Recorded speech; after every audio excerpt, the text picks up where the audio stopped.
Hi friends, welcome back to Geethashree kitchen. ನಾನಿವತ್ತು simple ಆಗಿ ಒಂದು ಬ್ರೇಕ್ಫಾಸ್ಟ್ ರೆಸಿಪಿನ ಮಾಡ್ತಾಯಿದ್ದೀನಿ. ಪಾಲಕ್ ರೈಸ್ನ ಮಾಡ್ತಾಯಿದ್ದೀನಿ. ತುಂಬಾ ಈಸಿಯಾಗಿ ಹಾಗೆ ತುಂಬ ಬೇಗನೆ ಮಾಡ್ಕೋಬೋದು. ಬನ್ನಿ ಇದನ್ನು ಹೇಗೆ ಮಾಡೋದು ಅಂತ ನೋಡ್ಕೊಳ್ಳೋಣ. ಇದಕ್ಕೆ ನಾನು ಒಂದು ಜಾರ್ ತೊಗೊಂಡು ಒಂದು ಅರ್ಧ ಇಂಚಷ್ಟು ಹಸಿ ಶುಂಠಿ, ಒಂದು ಬೆಳ್ಳುಳ್ಳಿ ಹಾಕ್ತಾಯಿದ್ದೀನಿ. ಅಂದರೆ ಒಂದು 8ರಿಂದ 9 ಎಸಳು ಹಾಕ್ತಾಯಿದ್ದೀನಿ. ಇಲ್ಲಿ ಪಾಲಕ್ ನಾನು ಕಟ್ ಮಾಡಿ ತೊಳೆದಿಟ್ಕೊಂಡಿದ್ದೆ, ಅದನ್ನು ಕೂಡ ಇದಕ್ಕೆ ಸೇರಿಸ್ತಾ ಇದ್ದೀನಿ. ಹಾಗೆ 2 ಹಸಿಮೆಣಸಿನ್ಕಾಯಿನ ಹಾಕ್ತಾ ಇದ್ದೀನಿ. ಒಂದು ಸ್ವಲ್ಪ ಇದಕ್ಕೆ ನೀರು ಮಿಕ್ಸ್ ಮಾಡಿಕೊಂಡು ನುಣ್ಣಗೆ ರುಬ್ಕೊಂಡು ಬರಬೇಕು. ನೋಡಿ, ಈ ರೀತಿ ಆದರೆ ಸಾಕು. ಇವಾಗ ನಾನೊಂದು ಪಾನೆಲೆ ಇಟ್ಕೊಂಡಿದ್ದೀನಿ. ಇದಕ್ಕೆ ಒಂದು 2 ಸ್ಪೂನಷ್ಟು ಎಣ್ಣೆನ ಹಾಕ್ತಾ ಇದ್ದೀನಿ. ಹಾಗೆ 1 ಸ್ಪೂನಷ್ಟು ತುಪ್ಪ ಯೂಸ್ ಮಾಡ್ತಾ ಇದ್ದೀನಿ. ನೀವು ತುಪ್ಪ ಇಲ್ಲ ಅಂದರೆ ಸ್ಕಿಪ್ ಮಾಡ್ಕೋಬೋದು. ತುಪ್ಪ ಹಾಕಿದ್ರೆ ತುಂಬಾ ಚೆನ್ನಾಗಿ ಟೇಸ್ಟ್ ಬರುತ್ತೆ. ಹಾಗೆ ನಾನು ಮಸಾಲೆ ಇದಕ್ಕೆ ಏಲಕ್ಕಿ ಒಂದು 2-3, ಹಾಗೆ ಸಿನ್ನಮನ್ ಸ್ಟಿಕ್, ಲವಂಗ ಹಾಕ್ತಾ ಇದ್ದೀನಿ. ಹಾಗೆ ಪೆಪ್ಪರ್ ಕಾಳು ಒಂದು 5-6 ಇದು ಸ್ವಲ್ಪ ಚೆನ್ನಾಗಿ ಸಿಡಿಲಿ.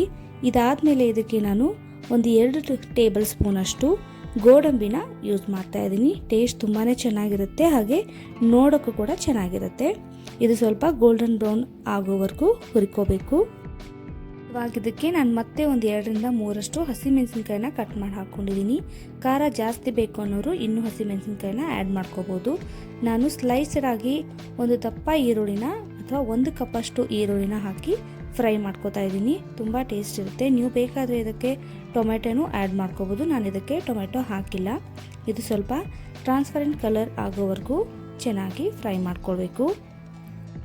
ಇದನ್ನು ನೀವು ಬೆಳಗಿನ ಬ್ರೇಕ್ಫಾಸ್ಟ್ಗೆ ಅಥವಾ ಮಕ್ಕಳ ಟಿಫನ್ ಬಾಕ್ಸ್ಗೂ ಕೂಡ ಮಾಡಿಕೊಡ್ಬೋದು. ತುಂಬಾ ಬೇಗ ಆಗೋವಂಥ ರೆಸಿಪಿ, ಹಾಗೆ ಹೆಲ್ದಿಯಾಗೂ ಇರುತ್ತೆ.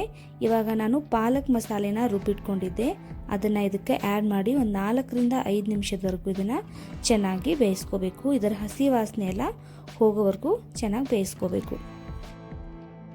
ಇದು ಬೇಗ ಬೇಯಲಿ ಅಂತ ನಾನು ಇದಕ್ಕೇನೆ 1 ಸ್ಪೂನಷ್ಟು ಉಪ್ಪು ಹಾಕೋತಾ ಇದ್ದೀನಿ.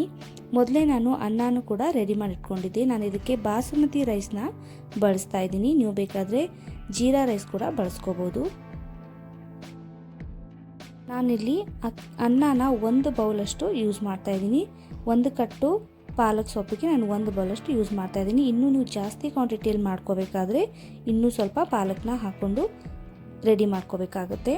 ಇದನ್ನು ಚೆನ್ನಾಗಿ ಮಿಕ್ಸ್ ಮಾಡ್ಕೊಳ್ಳೋಣ. ಮಿಕ್ಸ್ ಮಾಡ್ಕೊಳ್ಳುವಾಗ ಸ್ವಲ್ಪ ಸಾಫ್ಟ್ ಹ್ಯಾಂಡಲ್ಲಿ ಮಿಕ್ಸ್ ಮಾಡ್ಕೊಳ್ಳಿ, ಇಲ್ಲಾಂದರೆ ಅನ್ನ ಒಡೆದು ಹೋಗುತ್ತೆ, ಉದುರುದ್ರಾಗಿ ಚೆನ್ನಾಗಿ ಬರೋದಿಲ್ಲ. ಅದಕ್ಕೆ ಚೆನ್ನಾಗಿ ಸಾಫ್ಟ್ ಹ್ಯಾಂಡಿಂದ ಇದನ್ನು ನೀವೇನಾದರೂ ನಮ್ಮ ಚಾನಲ್ನ ಫಸ್ಟ್ ಟೈಮ್ ನೋಡ್ತಾ ಇದ್ದರೆ ಪ್ಲೀಸ್ ನಮ್ಮ ಚಾನಲ್ನ ಲೈಕ್ ಮಾಡಿ, ಶೇರ್ ಮಾಡಿ, ಹಾಗೆ ಸಬ್ಸ್ಕ್ರೈಬ್ ಕೂಡ ಮಾಡಿ.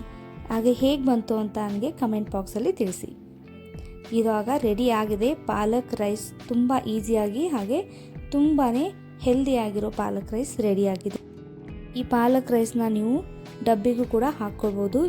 ಇದ್ರ ಜೊತೆಗೆ ನೀವು ಮೊಸರನ್ನು ಕೂಡ ಸರ್ವ್ ಮಾಡ್ಬೋದು. ಟೇಸ್ಟಿಯಾಗಿ ಹಾಗೂ ಹೆಲ್ದಿಯಾಗಿ ಪಾಲಕ್ ರೈಸ್ ರೆಡಿಯಾಗಿದೆ.